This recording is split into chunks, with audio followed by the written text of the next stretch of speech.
दोस्तों आज मैं संजू सैमसन की तारीफों के पुल बांधने वाला हूं क्योंकि उन्होंने तारीख की सबसे खूबसूरत तरीन इनिंग्स खेली है। क्या टैलेंट है, क्या लाजवाब पोटेंशियल है और जब ये चलते हैं चमकते हैं तो चांद मान पड़ जाता है। कुछ चीज ही ऐसी हैं। कई दफा तो मुझे ऐसा भी महसूस होता है कि ग्रेट रोहित शर्मा और संजू सैमसन एक ही फर्मे से निकले हुए दो खिलाड़ी हैं, दो चेहरे हैं, क्योंकि बहुत सिमिलैरिटीज है दोनों में। दोनों के पास बॉल खेलने के लिए वक्त है और जब इनका दिन होता है, जब ये राज कर रहे होते हैं क्रीज पे, तो जैसे वक्त थम सा जाता है, रुक जाता है, क्योंकि एक स्टेटलीनेस है।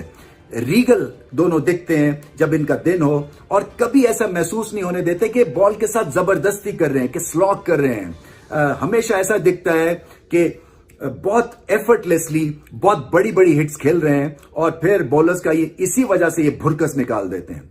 अगर आप संजू सैमसन की इनिंग्स का मुताला करें, जायजा लें, तो आपको ये पहलू सब नजर आएंगे। बहुत बड़ी इनिंग्स थी, तो उनकी वजह से ये ड्रामा क्रिएट हुआ, ये थिएटर क्रिएट हुआ। जो टैलेंट है आपका वो कैमियो तक महदूद नहीं रहना चाहिए और आज उन्होंने देखा होगा अपना पोटेंशियल, वो क्या कर सकते हैं। ओवर द टॉप सेलिब्रेशंस नहीं थी। सबसे अच्छी बात उनकी इनिंग्स की मुझे ये भी लगी कि अपने जज्बात को उन्होंने कंट्रोल में रखा हुआ था और टीम के लिए खेल रहे थे। और ऐसा ही होता है, जब आप टीम के लिए खेलते हैं तो फिर अपने से बढ़ के खेलते हैं। जब आप लीड, उन्होंने बताया कि अगर मैं लीडर हूं तो मैं ऐसे लीड करूंगा और अपने ऊपर रिस्पॉन्सिबिलिटी ली। जितनी मर्जी बड़ी बैटिंग टीम हो वो ठंडी पड़ जाती है, क्योंकि इतना बड़ा charge throughout from ball 1 to the last ball impossible होता है। ये तो संजू सैमसन का जीनियस था। जिस तरह बहुत सारे लोग अगर वो यहाँ पे होते तो गिव अप कर जाते और ये टारगेट को देख के शायद हिल जाते, लेकिन what you did, you took responsibility and you made sure above रहे रिक्वायर्ड रन रेट से और आपने तेज बैटिंग की, आपने जबरदस्त बैटिंग की। सो एक बंदे की ताकत और विल ने ना ये मैच सारा पासा पलट दिया। This is kind of player that we need, जो मुल्क को पहले रखें, अपनी जगह बाद में। यार लोग इज्जत आपकी हमेशा इसलिए करेंगे, ये नॉक सदियों याद रखा जाएगा। कोई याद नहीं रखता आपके 50-100 हैं, आपने 200 किए हैं।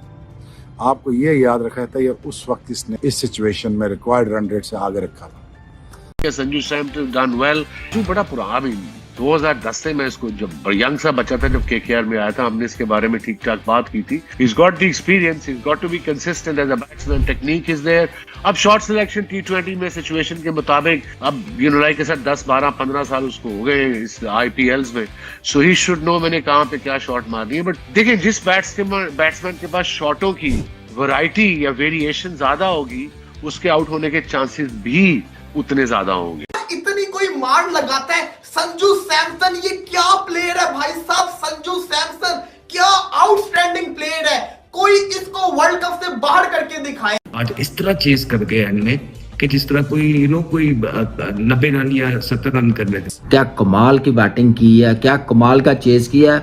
ये है क्लैरिटी, ये है गेम अवेयरनेस, गिव अप नहीं करना। ऐसी क्रिकेट जब आप खेलते हैं ना तो नजर आती है कि यार ये है टीम, ये है मॉडर्न डे की क्रिकेट। ये जो बोतनी का ये सोच रहा होता है ना, ये कुछ डड्डू फैंस या कुछ पाकिस्तानी सोच रहे होते हैं कि यार ये आउट हो गया तो इंडिया तो हार जाएगा। बेटा वो कभी भी किसी एक प्लेयर पे डिपेंड करते ही नहीं है। ये आज आपने देख कि वो कम है जिस तरह की उन्होंने बारियां खेली हैं आज और अपनी टीम का मैच जिताया है।